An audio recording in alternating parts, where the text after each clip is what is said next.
जी मसेरो की हाल चाल है। मैं हूँ निकलिया कणक वेखण वास्ते क्योंकि धुप भी निकली आ ते आखिरी पानी मैनू चाहिए हाले नमी है। ते आ तो पिछे जवा गड़ीजा लोग वड्डन डे ने क्योंकि ना तूड़ी कोई नहीं हैगी। ते मेरे इस पासे है इस पासे अगर करना है तो फिर कैमरे का रिजल्ट फिर माड़ा हो जाता। कणक मैं बैक कैमरे ने तुहानू सोना अपनी कणक लगी हुई है। तो माशाअल्लाह अल्लाह पाक बरकत पावे, सारिਆਂ ਦੀ रोजी बरकत पावे। माशाअल्लाह इस टाइम कणक चंगी है ते सिट्टा बनाया देखो। अल्लाह पाक मेहरबानी करे, मौसम चंगा रखे। ते बारिश एक दी कमी है, टच की लोड़ है। बारिश हो जाए तो फिर तो काम वधिया ही वधिया, क्योंकि तेल जो मुल्क के हालात ने चवल जे लोग बह गए ने हुक्मरान, तो उन्होंने मुल्क की ऐसी की तैसी फेर छड़ी कितने 150 रुपये का तेल मिलता। तो तकरीबन सर्कट चलता हूँ जिथे तेल महंगा होया फर्क तो जिमीदार ने तो फर्क कोई नहीं पैना।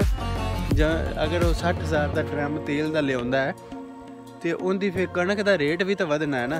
तो फर्क पैना गरीब आवाम, जी दिहाड़ीदार आवाम है, जी पक्का परमानेंट आवाम है, उन्होंने टेंशन कोई नहीं हैगी।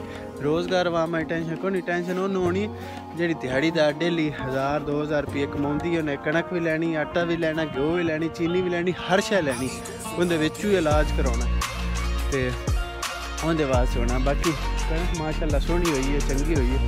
तो इंदे थोड़ा जिहा है गंद, थोड़ी जी है मसला।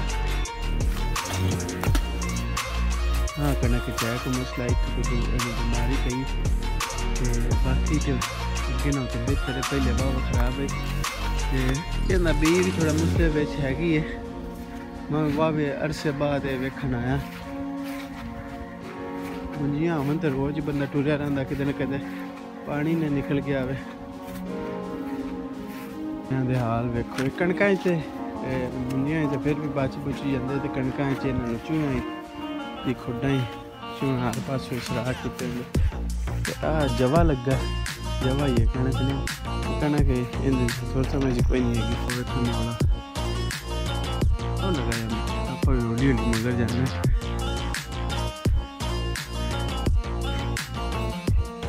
वेखी भजन लगे, सप का दुश्मन जिन्हों आंदे ने।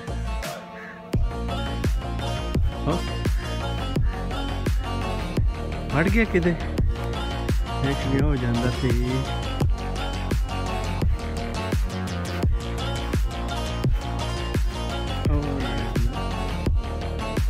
चूहे वास्ते लगे फिरते होंगे सप तो चूहे, मतलब कि ना न्योले आम ही फिरते होंगे ने। तो न्योले की है इवें खुड्डां खुड्डां च वड़ जाते हैं। इन्हों अक्सर चूचे लभण, कुकड़ियाँ लभण खा लेंदे ने, सप लभण तो उनका तो शिकार करते करते हैं। उस बाद ये चूहियां का भी ठीक ठाक शिकार करते हैं। चूहे कणक की फसल नुकसान करते हैं, तो उनके बचाव वास्ते ये बेहतर काम करते हैं। तो करके थोड़ी पानी है वाणी का एक है, इनू बंद करना पड़ना, इदू खराब करते हैं कणक। देखो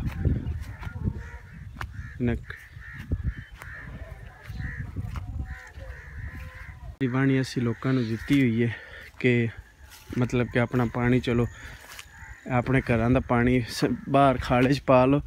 तो लोग भी जहमत नहीं करते कि खाली नू हर महीने कढ़ लैन, इदा गंदा पानी फिर इदे जाता है तो कणक खराब होंदी। तो इन्हें को लोग अपने आप दे मतलब की हुण कहिए वेखो सही ते बूहियां नू साफ कर लैंदे, ते घर दे नाल जिहड़ा गंद पिया ना, लोग इवें दी इवें भावें पैंपर होवन ते भावें गंद होवन, होंदी उन्हां नूं कोई टेंशन होंदी, सिर्फ बूहे दे सामने ना होवे गंद।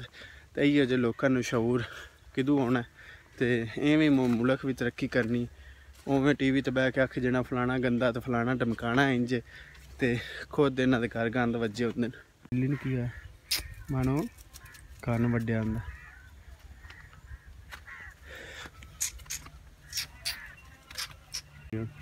अगर ये बंद कर दिए फिर टां टां करते हैं कि सानू राह दो,